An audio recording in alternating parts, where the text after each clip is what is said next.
Manuma winina, a bemasa celebrity si communini. Baby, I no crown, so the celebrity so monko. I just see bet you and my common, and drop a peanut what you quite do. Then the silence.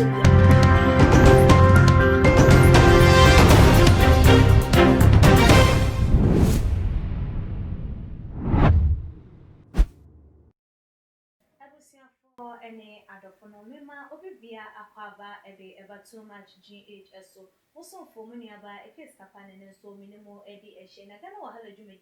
and I'm a go so I'm motion. And a day I buy a beaches or not dear, say a can celebrity, then I had to be to me a celebrity. And you know what they are going to once for him and be what didn't know to were making a year some serious a year in Simbi Ababon Theatre as a Ghana form. Aye, a binomo bonabaso, na a binomo so a can edit, na a near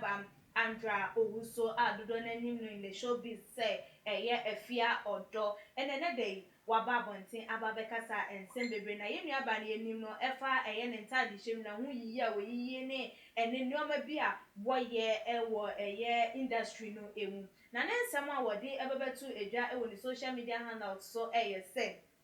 pastors are not doctors. If you or someone in your family falls sick, don't take them to a pastor because they don't have the capacity to heal. Pastors cannot heal because they are human with no supernatural power. A woman in my hood just died due to negligence. We and then someone what they are to a jana chese. Wobo a year asofo num echi. Awo hu ne say asofo de eba ni to me.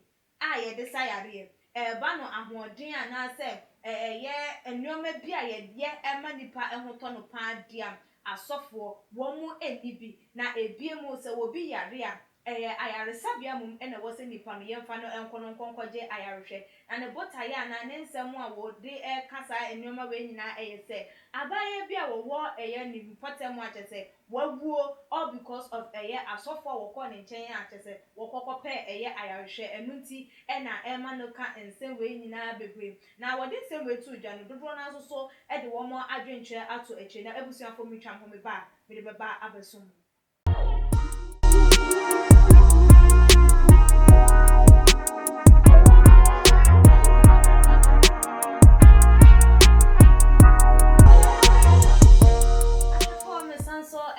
Akwaba sunfun ebe nyamisha musemanya ebre etwen ma yetwa ye ho eba ye ene yedwumedie yinwumekwa eso yasen ema ye de ebre mo eye Mama Juliet Ventures. Mama Juliet said ye da ye bono ensamrane eno no waye ade ne nyoma woton emu enunti na da ne da ye kase ye mami de ope eye enchense papa demo asisi nyoma de besisi wodem kitchen appliances ene ne ekeka eho ede a ene menhwe ba bia se eye Mama Juliet Ventures na so ye ene wo se wo ba obehu no ewo eye abeka la pa so betimi afa ne number ewo screen no eso na woni no atwetwe enkomo na ba bia wo bia na wa wontimi mema wo woni hu akonma wo ne shop ono mo a woni no atwetwe enkomo ade wo pe no o de obe deliver ede ama ewo ba bibiara wo Winners Aluminium Limited enso so ebo ye chi edomo a eba no se wo office ena wo pese wo nchichemu emfa ema eho enye fede a ene aluminium eye limited wo mbeba ba be ye wo aluminium works nyina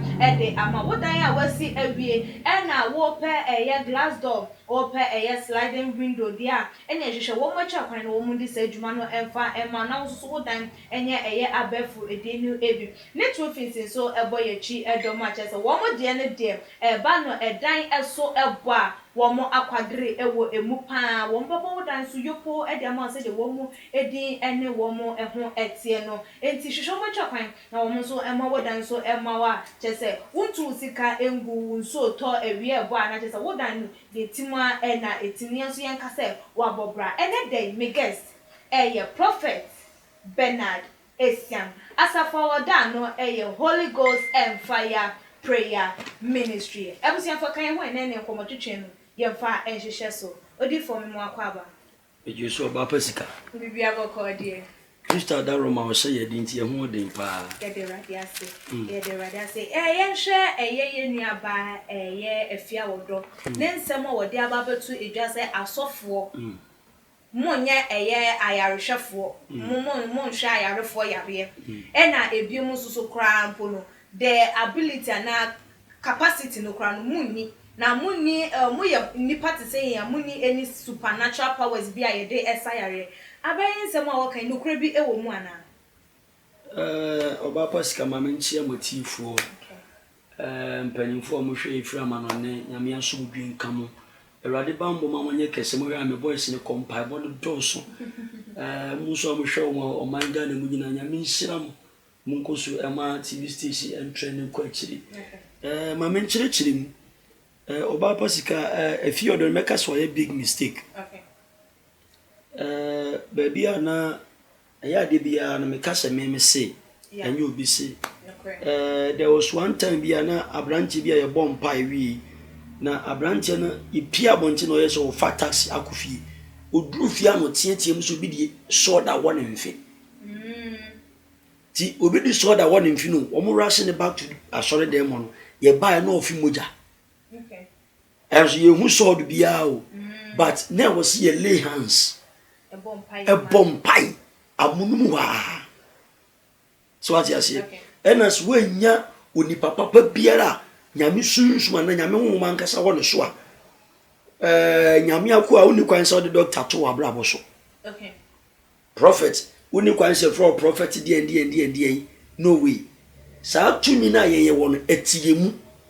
so what you say se ye bompai mo bi na se Erade sanipa no yare a enye ye ne aye o because ye de nwama as a vessel Nazareth ni ba Yesu Kristo onyusu ye as a vessel na mfanya ogiema sa nipa no eni wa asofo mankasa na afro mo ye wa difo mankasa na afro mo enye pese se chinchina atwan wa bompa ye nti Yesu Kristo mfa mo nsa yare ye wo bi wo wa adoma chade ne ye nkon the nine gift of the Holy Spirit ye wa adoma chade no nsu ayaresa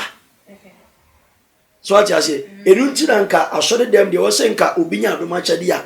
ye enkampe no ne wa bata sofu pani ho na ye nyina ye adwuma na bom ye obi wo ye sia ohun ade ne nko a ontimi nya ho ye ye obi wo wa dayeson dreamer eno nso adoma chade ne nyina kamufua ena honkonko adoma chade na Kristo adoma chade no eye muwa obasika ati ase enti meka se baabi ya bia oba no baabi a enipa no ko ne Kristo nti wo because obi oba nyame nwunu ase bia ba Kristo nwunu ase no obese ne ntaba na so odi nkunimdie ene firi na yam yefi efiri ko so ati ase oba na moje tunu for 12 years no so ati ase oso Yesu ntoma no keke onya yaresa so ati ase Bible si Kristo ka se tumi bia pie firi mu enye tumi o odi efi ka Christ enje fi no ka na wo se tumi na wo Kristo so over shadow efi no na etimi samba wa ne yareye so ati ase enje beka se unse most of their one celebrities no one nye Kristo fu ankasa no pray so ati ase wo de head your kan no ankasa ni suban wo dan di wo man gandem mini we yada we ni ma yese and how can you believe say there is a supreme being here or use the the affairs of humanity e bowura ni pam ese ni pa yare okay me Holy Spirit ni mani say that okay said the omuvu nyina what you say yet ya no ba me hu sisia but otimi mu okay say opie no ba ye adwuma oye na adwuma wanwaso so what you say Kristo oyi ni nwadi kire ne nkoa ne mfina no but enye chinchina atwan say wakoso for na say ode ne nsa gu subo mpa nti no onsa yade ena ye wo sofo a onu so ayare sadu machade no okay se wuti timpa na uduruwa e ba be siso se mpo wo kodo to obebo mpaye ama Kristo de ho mama be shewu okay na say ebi wo ho no mo sa what you say okay the olden prophets no ye wo mom kuto mo nso ano a mo ye current prophets ba mo no eye den so obeye encounter with the Roman of God a okuta that supernatural power ajas efiri soro enyi sa oba no ni nua na nkwa nkosi a real prophet na say real nyame akwa obeka nsemfun se ya prophet na mepese mi hu se ye ne kwan so no se ni pasa wo yare ana unya atinka bi se bibi nkoye wo ni padua ma ayare sabe na wo so kwa na se ye osofo ho na wo se wo ko se ka akona ochi break na nchi a wo de koi oba pasika odi ko fitem na fitem no se ye kaso no koi ne nipa nso se wo ho na wo a wo de bekoy peso bu asem we yi oba ma me nkyere bibi me peso bu asem ni na me kyere ne ma bi okay ka ya se break ebu a ye de kofitam okay so what you say se wo boka no so spark ya obema electrician ba be ha ma meboa but enipa wo na se mu bebi etochima ehimfa na de ko ye twa obi aso emna na ebe che Christ ode ne nsa tare ho e ma aso ne san ba efiri ne ba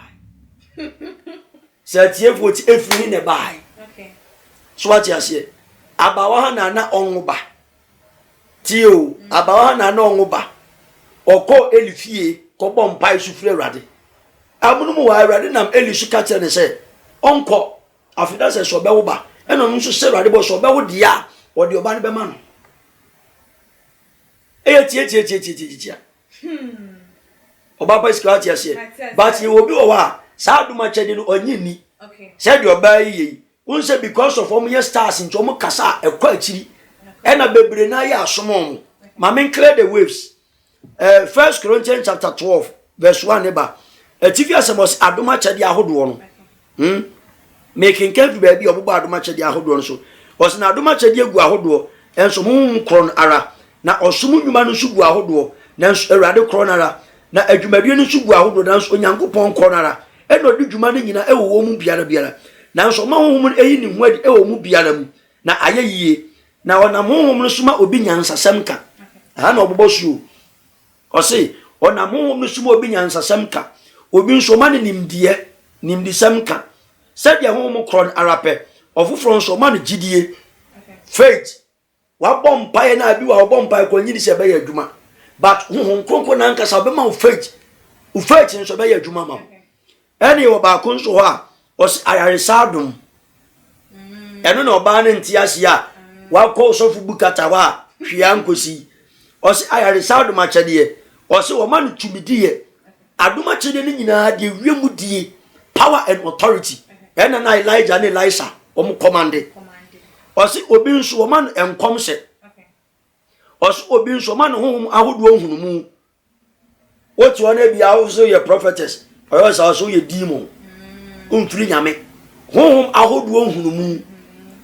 Bible say obi nso ma no kasa ahodo speaking in tongues eno nso ya adoma chede se de mre bi ya chede ye no os obi nso wo ma no kasa ahodo nkyerase o ka tongues no betimi kasa o ma me tongues e de Efia poase se de ma me ba kene Japan TV so be chede asofo bebre bo tongues e free poase na eno nche se Holy Spirit tongues ni ho e wo ho so what you say Bible say obi nso wo ma ne honhom ahodo nkyerase na yenum nyina honhom krono ha na oye o cheche ma mo makoma se de ono ara nkasa pe okay so what you say enti enye by force say o yare nti ena Awurade nso ha obo obi kokko okay obe bo kokko abo jaiwe ni ebu ye ni eguso enti ba kosi ensa ya de no ayare se bi amba. Okay, Prophet, me say me won say ye wo yare bi wo hono ma ye de ko hospital, ye de ko ku doctor, ene wo yare bi ye de ko asofo because e bi wo hono obi yare, obekọ hospital, ye be man no, ye be diagnose no, ye be sha doctor be ka say we yare we dey ya hwehwe mu aye into ko hu sofo anu like na no ehye. Into person mu say ye wo yare bi ye de ko asofo ho na wo yare bi ye de ko a doctor for ho ana. Unse me da wanu ase atunyu mi say oyare safo yajifu ohutiunia minimsa yonwa nwani oyare safo ojefu ni ohutini so ati ase me fa nse be 20 years ni eye din se me yare 20 years old eye din busa me sa din what is the secret me mfa me mpa ebo ni agoro me mfa me nwumtuo ni agoro me mfa me masenka ni agoro I'm very serious in the ministry. So what you say? Say bia me yare da ho a e bia makoye nyame dwum ma stress body no. E na body ni mu be dodo me but ade be che no na ayera. Okay. Because won wo mu no timi mu no ayare safo. Holy Spirit no. Say o empower body na no sickness can sustain in the body. Enu na hotifo ni akristo fifo bi nti ase. Obaski what you say? Me ban say bia me ngoba said ye chere no ebia me yare fibroid ebia me ochirimu kabi eba me atete se bodanfo ye were deaf and dumb spirits. So what you say eba or atete se bodanfo within some seconds na ateko nti no the doctor phone to me say this nyankopon ye be ma waduro amwa calm me down. But you need a divine intervention. What you say from uppermost. One of the prophets no preacher one of your sister station na de na wo kani maame ne se yare ne ba osensen ye titiriti na difo ne ye ya mane ton ne dan wo Islegon dan ba ko 5 make en so hwe ya wonim ne din mi woni din wo me fon so e woni audio so sen ne maame e kire okodechi maame no hwe oba pasika na nura me pom preach me wa me do fie bukra me ntima anya okay kopem sa de echi na oye ya ne ma o fly from Ghana ne ma me ko twem na US e no sa de yare to ma me so apart ma me yare no e na de bi kan ho o vure ma me na account mu e no dwane ba Ghana back se si adifo ne yare onya stroke bugu dem ewi na yin na o me fun so but enye kama so what you say na eno ma me ne frem o kasa o su na o hwese ma me ne rancho se adifo na me ni eni ayi bia trust bia odifo bia mu Ghana but me tie u teachings etie won nsam me busa won kronkro so firi no enu ntina me follow ntime siraw sira radno nsam ma me nsi me na so back na difo ye se ye hwe fie ba kokora ne bo e wo Islegon efie ba 5 wato ni nyina eno wasan discount na se ye nua bai wo kasa na se enam dia sofo bi no ma yenti so what you say the bed no be ginya me nipa bi kura edi you never believe so what you say the edifo ma ye nkrofo bi nti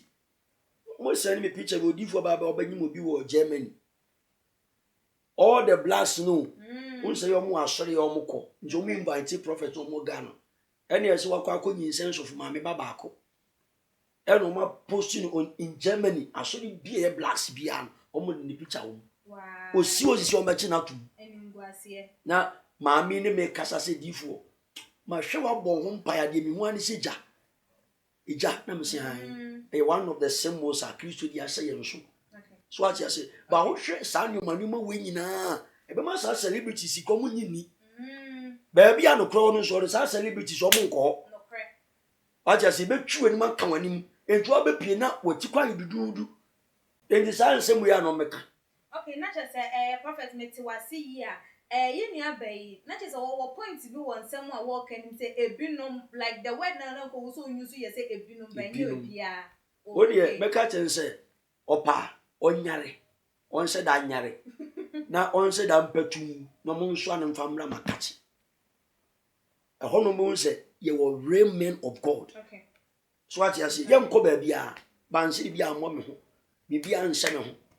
what you say ye be bom pai mo bia dinani ahwe yen kan kwase atonsu bia what you say yo odifo na be de wo hunu say sofo we because they say asori no enam say abefo nti TV so be hu nyina wo sayare wo yese na ni nyina mu no be kwakwa yare na obekọ ho no be kwakwa hia yare sa na wunya de be de wo hunu say sofo we me ko no we o wa yare sa do ma chede anase oni be de wo hunu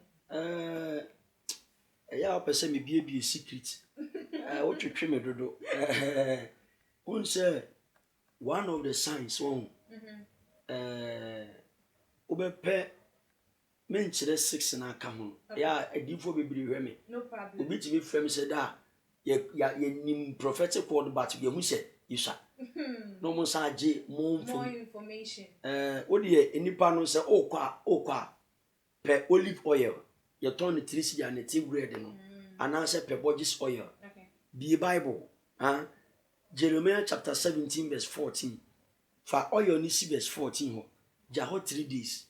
oba hwi oil ni gunsam na page akoso na body fu ni din 3 times so firi radia won sa ba akono e be so te se di yedija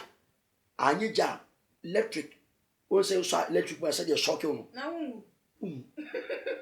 ebi wo etimi boni pa no hwe so busa ade firi radia ho so what you say na oil no nso me mebo mpa yemu so the festival Bible so na M45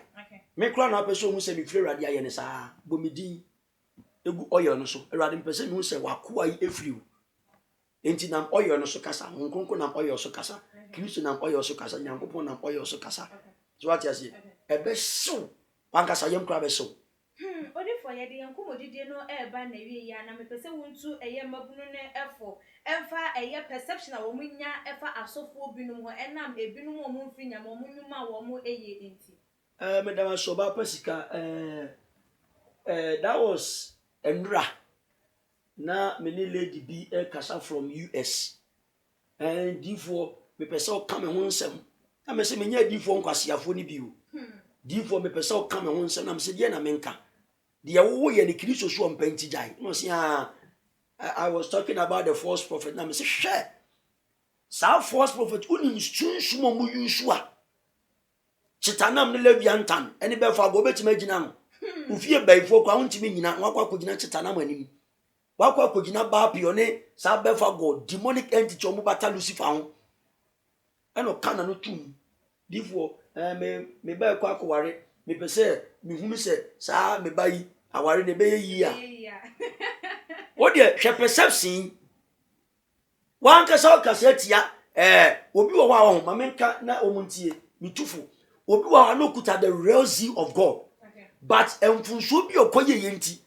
entu kasati ya nipa no a ye were two altars, the altars of Baal and the altar of Jehovah. Obi agina bia so ye adwuma. But you say enipa na wo kwa kasati ya no wo sumpie no so no ye invoke from kra uye kronkron enunti bebra kasati ya difo bi mu firi nyame ya mistake akra bia ba. Baby, I can't say asofo bi o me free na mistake kakra bia ba. So what you say? Ubetima kire wa adwe but memo wa no ntia no. Ubetima kasa ejina Bible so but men didi atam. So what you say? Udidi atam a ebia ne bofo odi na chi no. And bofo bi ogina o chembe 90 feet. Okay. So what you say? The women of God no mukuta bofo bi a ho. Ne nsa kuta sword ni mu se ya. Oye 90 feet. Na blade ekuta no. O some see a B6 na o twali say ya ewurade say ewurade bi onu hu the archangel say bi mu kuta pa nka sentia so obi abasa basa never and na you taba and because of social media na hu from the bench obetima to na numu tuyo ato yampia and na obi didi matem on Facebook won am say wo de mayew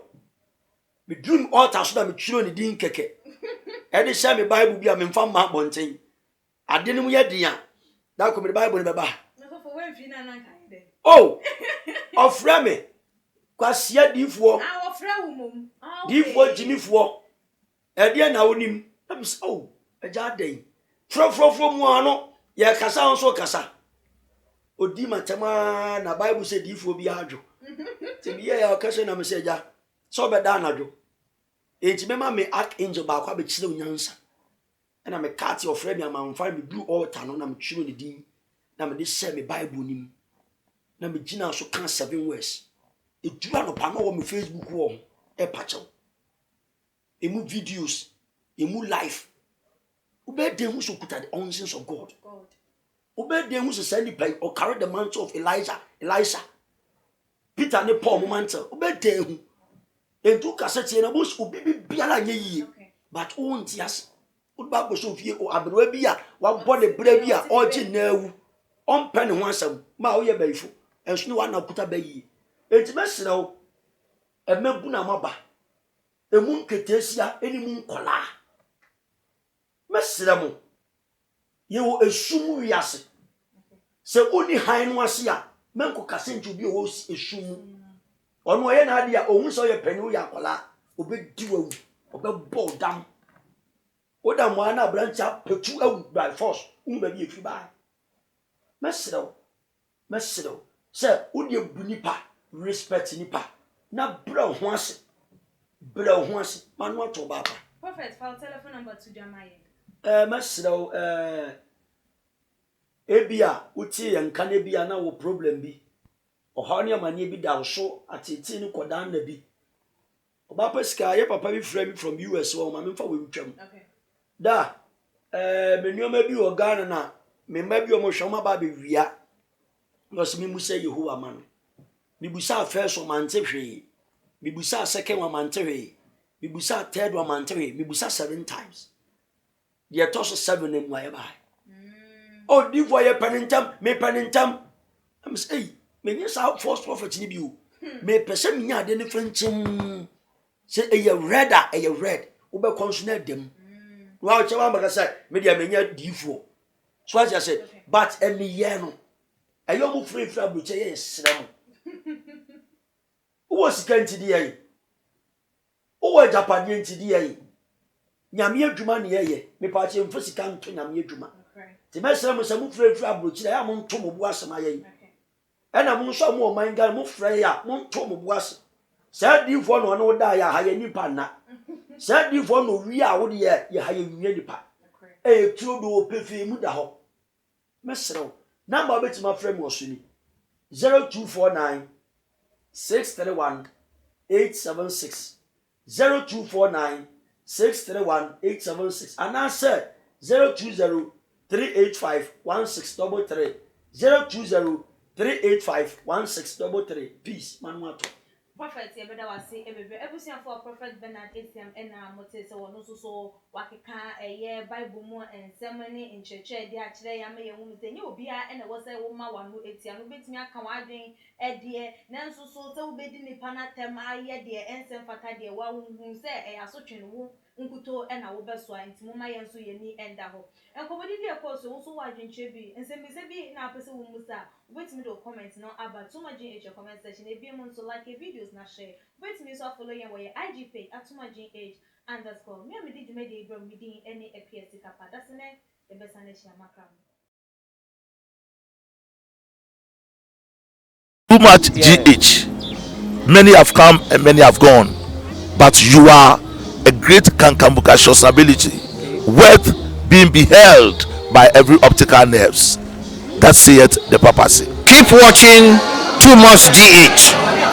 and you'll get the best of entertainment, the best of everything you want. My name is Human One. Keep watching Too Much GH. It's the best. Keep watching Too Much GH.